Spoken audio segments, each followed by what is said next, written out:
Olá, vamos mergulhar hoje em Gênesis capítulo 46. Este é um momento, olha, decisivo na história de Jacó. É uma narrativa cheia de fé, de dilemas familiares e de promessas divinas que, de certa forma, ecoam até os dias de hoje. Para a gente começar, que tal uma reflexão? Sabe aquele momento da vida em que aparece uma oportunidade? Assim, incrível, mas que exige uma mudança que dá até um frio na espinha? Essa tensão é exatamente o que o patriarca Jacó estava sentindo no início dessa história. Então vamos entender o cenário. Jacó já está bem idoso, fragilizado e passou anos, muitos anos, acreditando que seu filho mais amado, José, estava morto. E aí, de repente, ele descobre que José não só está vivo, como é o governador de todo o Egito. Imagina só o choque. E com essa notícia bombástica vem um convite monumental. José quer que a família inteira, todo o clã, se mude para o Egito para escapar de uma fome terrível. Para Jacó, isso significa, claro, um reencontro mais do que alegre, mas também significa arrancar todas as suas raízes da terra prometida. Uma ideia assustadora. Diante dessa decisão gigantesca, a reação de Jacó é muito significativa. Ele não sai correndo. Ele para. Ele vai até Berseba, um lugar cheio de memória, um lugar sagrado para a família dele. E ali ele busca a orientação de Deus. E o texto bíblico é bem claro, bem humano nisso. Mesmo com a chance de rever o filho, Jacó sentia medo. É um medo super compreensível, né? O medo de deixar tudo para trás, de se aventurar no desconhecido, mesmo que a recompensa pareça enorme. E é aí que, numa visão durante a noite, Deus fala diretamente com esse medo. A primeira parte da promessa é uma ordem e, ao mesmo tempo, uma garantia. Não tenha medo, quer dizer, Deus valida o sentimento de Jacó e reafirma o plano. A promessa de transformar sua família numa nação continuava de pé, só que agora em solo egípcio. E aqui a coisa fica ainda mais pessoal e profunda. Deus não diz apenas pode ir, ele diz eu vou com você. A presença pessoal de Deus era a maior garantia de todas. Mesmo fora da Terra Prometida, eles não estariam sozinhos, não estariam abandonados. E olha que detalhe fascinante! Isso aqui ilustra um ponto crucial. A orientação de Deus não é uma fórmula pronta. Anos antes, Deus tinha proibido o pai de Jacó, Isaque, de descer ao Egito. Agora, para Jacó, a ordem é exatamente o oposto. Isso nos mostra que a direção divina é pessoal, é específica para cada jornada. Com essa confirmação divina, a jornada física finalmente começa. Jacó e toda a sua família partem. O que vem a seguir no texto pode parecer só uma lista longa de nomes, mas é muito mais do que isso. É praticamente a certidão de nascimento de uma nação.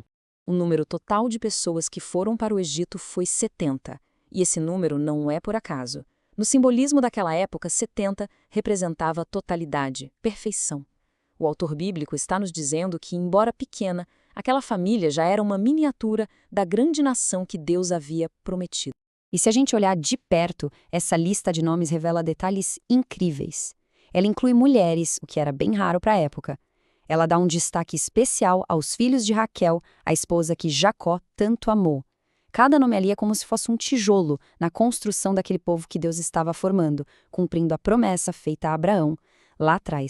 E agora, a gente chega no clímax emocional da história. Depois de mais de 20 anos de separação, pai e filho estão prestes a se reencontrar. José, simplesmente o segundo homem mais poderoso do mundo, se prepara para rever seu velho pai.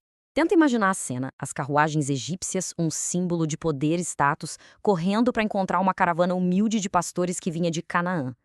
Todo o poder de José naquele momento se resumia a um único desejo: abraçar o pai. O texto descreve o momento com uma simplicidade que chega a arrepiar.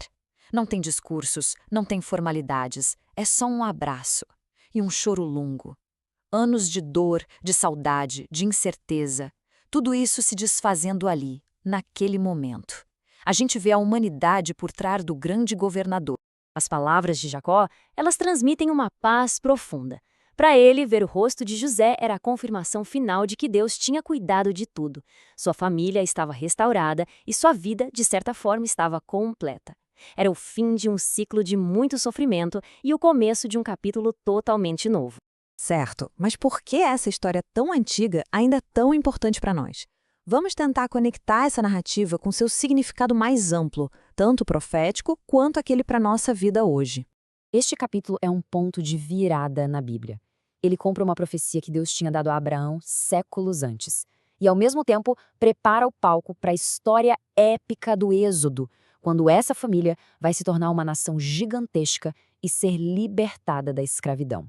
Do ponto de vista teológico, a história de José é vista como um tipo de paralelo profético, uma prefiguração da vida de Jesus Cristo. Pensa bem, ambos foram rejeitados pelos seus próprios irmãos, ambos foram exaltados de uma forma que ninguém esperava, e no fim das contas, ambos se tornaram o meio de salvação justamente para aqueles que os rejeitaram. É um paralelo impressionante. E o que a gente pode levar de prático disso tudo? Bom, 4 lições se destacam. Primeiro, a importância de buscar orientação antes de sair agindo. Segundo, é normal sentir medo nas transições da vida, faz parte. Terceiro, a necessidade de perseverar na esperança, de confiar que as promessas se cumprem, mesmo que demore. E, por fim, a capacidade de ver o cuidado de Deus nos detalhes, sabe? Desde as grandes promessas até os preparativos mais práticos. No final das contas, a mensagem central de Gênesis 46 é sobre o conforto da presença divina. A mesma promessa feita a um patriarca assustado numa noite no deserto ecoa através dos séculos. É uma promessa que oferece segurança no meio das nossas próprias incertezas e mudanças. E isso tudo nos deixa com uma reflexão final. Assim como Jacó foi guiado por promessas bem específicas de Deus, fica a pergunta no ar: quais são as promessas que dão direção e coragem para a jornada humana hoje em dia?